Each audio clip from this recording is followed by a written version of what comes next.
स्वागत है दोस्तों। आज के मुख्य समाचार में आज देश और दुनिया से कई अहम और बड़ी खबर आ रही है। बात करेंगे हर खबर पर विस्तार से। कर्नाटक में बीजेपी को बड़ा झटका, समर्थकों के साथ पार्टी नेता एच.डी. थमैया ने थामा कांग्रेस का दामन। वहीं अगली बड़ी खबर में आपको बताएंगे यूपी में अखिलेश यादव चलने जा रहे हैं सबसे बड़ा दाव। मोदी के संसदीय क्षेत्र वाराणसी से होगी शुरुआत। एक और बड़ी अपडेट, राहुल गांधी ने पीएम मोदी पर साधा निशाना, कहा इस सरकार में जमीन समंदर और आसमान सब अडानी का है। इसी के साथ अगली बड़ी खबर में आपको बताएंगे जुनैद और नासिर को जिंदा जला दिया तो मैं कौन हूँ। एआईएमआईएम चीफ असदुद्दीन ओवैसी ने फिर केंद्र पर बोला बड़ा हमला। तो चलिए देख लेते आज की पहली बड़ी खबर।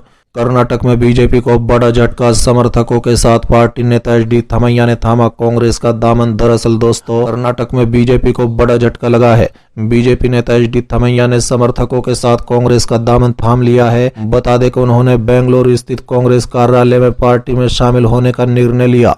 बता दें कि कांग्रेस की ओर से डी.के. शिव कुमार ने श्री थमैया और उनके समर्थकों का स्वागत किया। चुनाव के पहले बीजेपी के लिए बड़ा झटका माना जा रहा है। बता दें कि बीजेपी नेता एच.डी. थमैया ने समर्थकों के साथ कांग्रेस का दामन उस समय थामा है जब पार्टी नेता और केंद्रीय गृह मंत्री अमित शाह कर्नाटक के दौरे पर थे। बता दें कि भारतीय जनता पार्टी के राष्ट्रीय अध्यक्ष जे.पी. नड्डा 20 और 21 फरवरी को कर्नाटक के दौरे पर थे। वहीं कर्नाटक कांग्रेस के प्रदेश अध्यक्ष डी.के. शिव कुमार ने इसे लेकर कहा है कि बीजेपी के कई नेता चुपके से मुझसे मिले। वो चिक्कमगलुरु में बदलाव चाहते थे। 12-13 सदस्यों ने टिकट के लिए आवेदन किया। हम सभी पुराने नेताओं को स्वीकार कर रहे हैं, ये अब चलन है। वो बड़े नेताओं को देखते हैं, हम उन नेताओं को देखते हैं जो बूथ स्तर पर काम करते हैं। चलिए अगली खबर, यूपी में अखिलेश यादव चलने जा रहे हैं सबसे बड़ा दाव। पीएम मोदी के संसदीय क्षेत्र वाराणसी से होगी शुरुआत। दरअसल दोस्तों, समाजवादी पार्टी अब जातीय जनगणना के सहारे सत्तारूढ़ दल बीजेपी को धरने का प्रयास कर रही है। बता दें कि इसके लिए ब्लॉक स्तर तक अभियान चलाने जा रहे हैं। इसकी शुरुआत 24 फरवरी से प्रधानमंत्री के संसदीय क्षेत्र वाराणसी से होने जा रही है।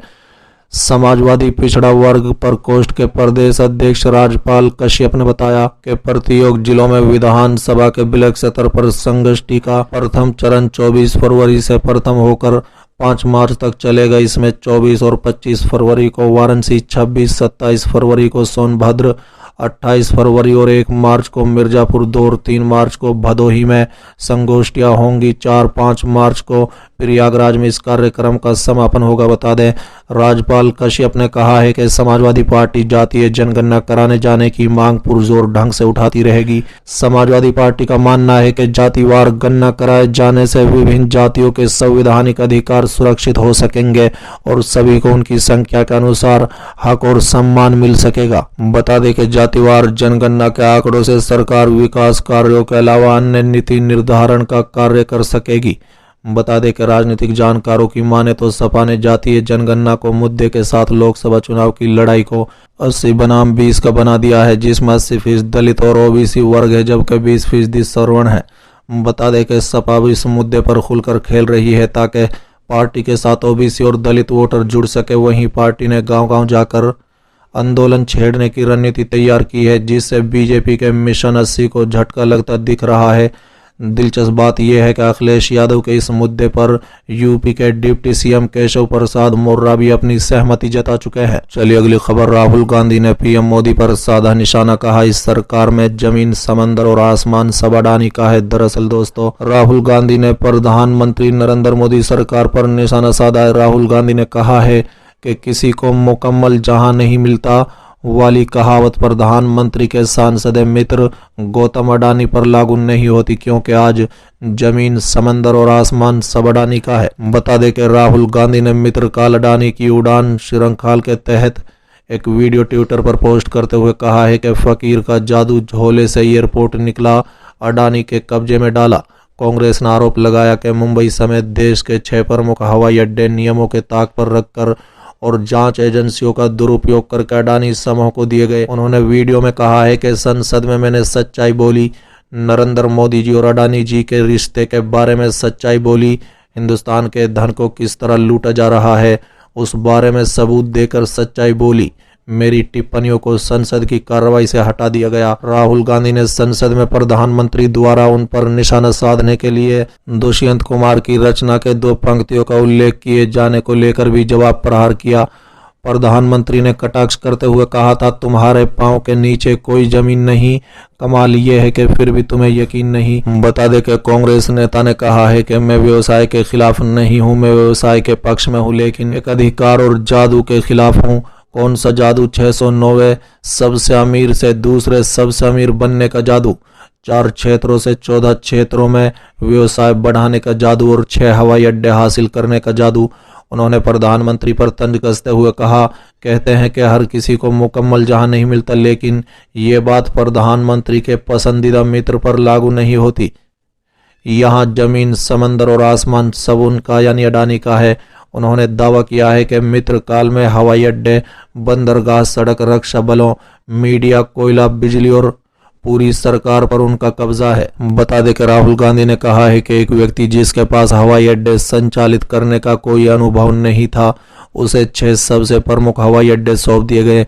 उन्होंने सवाल किया कि एक ही व्यक्ति को 6 हवाई अड्डे क्यों दिए गए? वित्त मंत्रालय और नीति आयोग की आपत्तियों को नजरअंदाज क्यों किया गया? राजस्व मॉडल को क्यों बदला और किसने बदला? राहुल गांधी ने पिछले दिनों लोकसभा में राष्ट्रपति का अभिभाषण पर धन्यवाद प्रस्ताव पर चर्चा में भाग लेते हुए अडानी समूह के संदर्भ में हिडनबर्ग रिसर्च की रिपोर्ट से जुड़े प्रकरण को लेकर कई आरोप लगाए थे, जिसके बाद में सदन की कार्यवाही से हटा दिया गया था। अडानी समूह ने हिडनबर्ग की रिपोर्ट में लगाए गए आरोपों को खारिज किया है। उधर कांग्रेस महासचिव जयराम रमेश ने पार्टी की हम अडानी के है कौन श्रृंखला के तहत पिछले कई दिनों के तहत सोमवार को भी प्रधानमंत्री नरेंद्र मोदी से कुछ सवाल किए। चलिए अगली खबर, जुनैद और नासिर को जिंदा जला दिया तो मैं कौन हूं? AIMIM चीफ असदुद्दीन ओवैसी ने फिर केंद्र पर बोला बड़ा हमला। दरअसल दोस्तों, ऑल इंडिया मजलिस इत्तेहादुल मुस्लिमीन के अध्यक्ष असदुद्दीन ओवैसी ने अपने सरकारी आवास पर हुए हमले पर कड़ी प्रतिक्रिया दी है। उन्होंने कहा है कि अगर जुनैद और नासिर को जिंदा जला दिया जा सकता है तो मैं कौन हूं बता दें। जो लोग ऐसा कर रहे हैं उनमें बहुत आत्मविश्वास है, क्योंकि वो जानते हैं कि उनकी पार्टी सत्ता में है। ओवैसी ने कहा है कि ये चौथी बार है जब मेरे घर पर हमला हुआ।